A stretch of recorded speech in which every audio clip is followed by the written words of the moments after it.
Naku po mga kababayan, ikakagulat niyo po itong balita na galing kay Attorney Harry Roque. Nako, bumibigay na daw ang katawan ni Junior at ayaw tanggapin ang second impeachment complaint. Ayun mga kababayan, pakinggan ho natin itong pahayag ni Attorney Harry Roque. Ayan, ito na po mga kababayan. Ay, magandang araw sa inyong lahat.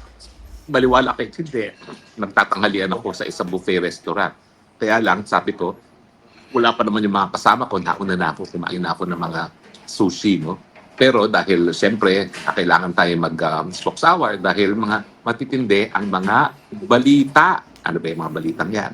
Well, unang-una, well, kakaiba po na umamin ang Malacanang na nagkaroon daw ng medical assistance ang Junior dahil nagkaroon daw siya ng mga discomfort. Ayan na. Kaya naman, nakasaad po yan sa Biblia ha. Ang ating mga katawan ay templo ng Panginoon. At ang mga hindi nag-aalaga sa ating mga katawan na templo ng Panginoon ay pinarurusahan. Sino ba naman kasi nagsabing magbisyo siya? Ayan, dapat sabihin na niya, pinaalalahanan na siya ng kanyang kapatid na siguro panahon na bigyan niya ng prioridad ang kanyang kalusugan. Dahil alam niyo talaga, yung paggamit ng cocaine at iba pang mga pinagbabawal na gamot, kaya po yung pinagbabawal, unang-una, dahil yan po ay nakakasira sa ating katawan na templo ng Panginoon. Ano bang nangyari dyan? Ako, siguro po yan ay nahirapan siyang huminga. Isa po yan sa mga side effect ng caffeine at pag nahirapan na huminga, po pwede rin pong magkaroon ng mga organ failure yan. Now, Loko, ayaw natin grabe yun pagdasalan pala ng yan. sama na mangyari kay Marcos Jr. Pero alam naman Ano? natin na talagang susi o ang solusyon talaga sa ating mga problema ay ang pagkawala niya bilang presidente. Wala Pero ka. ako naman po ay Kristiyano, kaya hindi ko po siya pagdadasal na may mangyari sa kanyang kalusugan. Aray ko, Pero hindi ka papaalala ko lang pagdadasal. po sa kanya na nasa Biblia. At pinost ko po yan sa aking page, no? Sa aking Facebook page, na talagang pinarurusahan ng Panginoon ang mga tao na hindi pinangangalagaan ang kanilang katawan na templo ng Panginoon. Mm. So, syempre, kung hindi ka naman Kristiyano, kapag inabuso mo yung katawan mo, alam mo namang pinagbabawal dahil nakakasira sa katawan at sa pag-iisip at patuloy ka sa bisyo, talaga ikaw na ang gumawa ng dahilan para masira ang iyong katawan at matigok. Wala nang ibang Aray tao ko, may kasalanan matitigok dyan. daw. Hari nawa, wag naman sana mangyari sa kanya yan dahil tayo Kristiyano nga. Pero, kinakailangan talaga gawin na niya yung sinabi ng kanyang ate. Kinakailangan na niya magbitiw sa pwesto, tutukan ng kanyang kalusugan, magparehab nang sa ganun, mapahaba pa ang buhay niya. Wala ka, Alam mo, magpa-rehab daw. konti lang naman ang tanda sa akin ng ating bangag na presidente. Ako, ang ninanais ko na lang ngayon dahil ako 60 na, wala na akong ibang hinahangad kundi makita ko sana yung aking mga apo at gaya ng aking lolo, makita ko na matapos man lang sa kolehiyo ang mga apo ko at mailagay sa tamang buhay yung aking mga apo. Kasi tapos na yung mga anak ko eh. Na-provide ko na yan, napag-aral ko na yan, meron na yung mamanahin kahit pa paano. Ang gusto ko naman masiguro, yung buhay na tinamasa ko dahil ang lolo ko ay sinigurado na kami magkakaroon ng komportableng buhay, yan din ang mabigay ko sa aking mga apo. Abay, kung ako siya, sisisenta na siya, tututukan ko na lang yan na mapahaba ang buhay nang makita ko mga anak ng aking mga anak. Dahil, alam mo naman, ang katotohanan yan, nung tayo nagkaroon ng anak, masyado tayong busy nagtrabaho. Bagamat ito namang si Marcos Jr., dahil nagtrabaho sa buong buhay niya. Talaga namang meron siyang gintong kutsara sa kanyang bibig. No? Pero kahit papano, naniniwala naman ako na gaya ng lahat, nais niyang mapipisil-pisil ang mga pisngi ng kanyang mga apo. Kaya po pwede ba, Marcos Jr., sundin mo na si Manang Aimee? Ay nako, sige na, ibigay mo na ang pagiging presidente kay BP Sara. Dahil ikaw, pinili mo naman si BP Sara, hindi lang dahil ikaw ay manggagamit, mangga na alam mo na kinakailangan ng suporta ng Mindanao at Visayas para manalo ka at matalo si Lenny. Pero at the same time, alam mo rin, kaya ni BP Sara ang pagiging presidente. Kung ikaw nga nababangag-bangag, kahit pa paano nakatapos ka ng halos 4 na taon. Wala nga lang nangyari sa Pilipinas. Naging mahirap nga lang ang buhay ng Pilipinas. Naging all-time low nga lang ang balor ng piso na sinyales na walang tiwala ang tao sa iyong pamumuno. Alam mo ba yung balor ng piso? Yung balor ng ating stock market? Lahat yan, sukat. Kung may tiwala pa ang tao sa iyo, wala na. At hayan, bumibigay na nga yung katawan.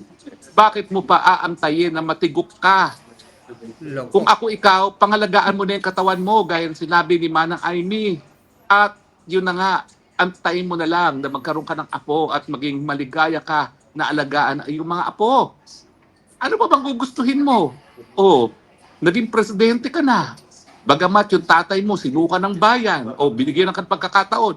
Wala, you blew it. Ito naman si Manang Aimee, lahat ginagawa para wag magalit nga ang taong bayan sa pangalan ng Marcos. Well, I don't think she is successful dahil kita mo naman, negative 27 na yung standing sa approval rating. Negative na lahat. Pero pag ikay nagpapatuloy pa, pag pumilit pa na maging presidente, na hayad, bumibigay na katawan mo at matagal nang walang isipan mo, in the first place, not much there. Hello, kaya nga hindi ka natapos ng kolehiyo, talagang lalo kang kasusuklaman ng tao dahil lalong hihirap ang buhay pag ikaw ay nagpumilit. Kaya pwede ba? Pahinga na. Bawi na. Alam ko, parurusahan ka ng Panginoon dahil inabuso mo ang katawan mo. Pero kung ikaw naman ay magbago, maski kay 60 na halos, baka naman may pagkakataon pa, maawa pa Panginoon sa'yo, bigyan ka pa ng buhay nang sa ganun, ma-enjoy mo yung mga apo. Pero pwede ba, huwag ka nang managinip na kaya mo pang maging presidente. Palpak na palpak ang iyong administrasyon. At kahit anong palit mo sa mga miyembro ng gabinete, ang problema, ikaw.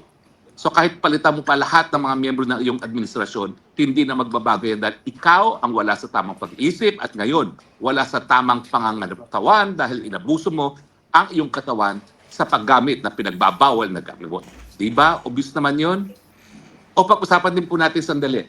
Abay, merong pangalawang impeachment complaint na napabalita na naman. Tingin ko, nagsalita na rin na si Congressman Pulong Duterte and I agreed na yung unang impeachment complaint laban dito kay bangag na presidente ay kaduda-duda dahil ito ay hinain ng isang tao na nagdepensa kay First Lady. So sa akin naman, bakit naman gagawin yun na isang abogado na nagdepensa sa asawa mismo ng presidente? Bakit niya pa i-impeach ang presidente? At siyempre, yung nag-endorso, malapit na malapit sa isang kaalyado rin ng mga Marcoses, no, na taga-probinsya ko. Yung party list ng mga Garcia ng Bataan. So ngayon, nagkaroon ng pangalawang impeachment complaint. Ngayon, in fairness, di pa nababasa.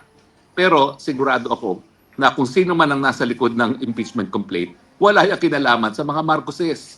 So chances are, itong panibagong impeachment complaint, honest to goodness. Kaya ayaw ngayon tanggapin ng Kamara de Representante. Meron ba legal na basihan na pagtatanggap? Wala po. Malinaw po yan na ang katungkulan ng House Secretary General pag mayroon naghain ng impeachment complaint ay tanggapin. At pagkatapos, i-refer kay House Speaker. Ang House Speaker naman, within 10 days, i-include sa order of business at i-refer sa Committee on Justice. Wala pong diskresyon. Wala pong, hindi po parang West ang sa House Secretary General na pipiliin niya kung anong gusto niya tanggapin at i-reject yung ayaw niya. Hindi po pwede nang tatanggapin lang yung moro-moro na impeachment. At kapag masustansya na impeachment, hindi nakatatanggapin. Yan po ilabag sa saligang batas. Wala pong ganyang kapangyarihan ang House Secretary General. Dahil unang-una, wala namang mandato yung House Secretary General na yan. Hindi naman yan halal ng bayan. Yan ay appointee lamang ng speaker. Pero yung ginagawa po niya, binibigyan niya ng karagdagang kapangyarihan ng kanyang sarili. Wala pong ganyang kapangyarihan. Shall ang sinasabi ng Constitution. Shall refer the impeachment complaint forthwith sa tanggapan ni Speaker at si Speaker naman ang magre-refer dyan sa order of business doon sa plenaryo nang ma-assign ng kaagad sa Committee on Justice. Wala yan po ang tinatawag na ministerial. Gawin mo, wala kang diskresyon kung ayaw mo hindi. Dahil kapag ikaw ay nagpumilit na meron kang diskresyon, yan ang tinatawag na grave abuse of discretion. Halatang halata naman kayo. Kapag moro-moro, tinatanggap para masigurado na meron na namang isang taon na impeachment-free ang ating bangag na presidente. Pasensya na kayo ha. May nagsabi sa akin na, huwag mo na matawaging bangag. Ano tatawag ko sa kanya? Sariling kapatid niya, nagkumpirma na bangag siya. Ang dating presidente Duterte, sinabi bangag siya. Sa Agent Morales, sinabi bangag siya, sang-ayon sa isang confidential agent. Si Cathy Binag, sinabi bangag siya. Eh ba't hindi pa natin siya tawagin bangag? Eh talaga namang yan ay katanggap-tanggap na sa lahat, di ba? Buti sana kung hindi yan pinatotohanan ni Amy Marcos. Eh pinatotohanan naman, di ba? So sa akin po, mali po yung ginagawa ng House Secretary General at kapag tinanggap po yan at for the same time, hindi po barred ang second complaint. Yan po yung desisyon ng Korte sa Francisco.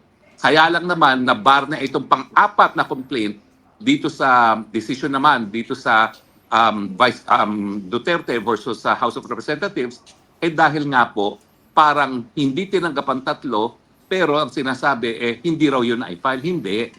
Yan po ay deemed accepted but rejected. Kaya nga po yung pang-apat is barred. Pero ito po, dahil hindi pa naman po in session ang Congress na isampayan, dapat yan makaparating kay Speaker, pero i-refer po kaagad yan pag nag-resume na ang Congress from the recess. At kapag yan ay na-refer at the same time, hindi po barred ang second impeachment complaint. Kaya naman, ayaw nilang ipatanggap. Dahil alam nila na kapag merong sustansya yung second complaint at kapag hindi moro-moro yung mga nagsampa ng second complaint, kinakailangan umusad ang proseso ng impeachment. Whether that we have the numbers, hindi po natin alam yan.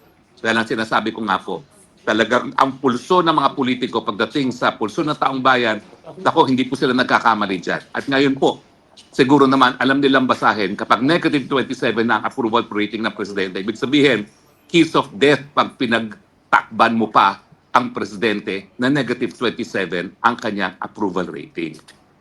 Pasensya na kayo ha. Talagang tingin ko napaka-importante itong dalawang bagay na diniscuss natin ngayon na maski ako ay magpapataba na naman, kinailangan mag-spoke hour.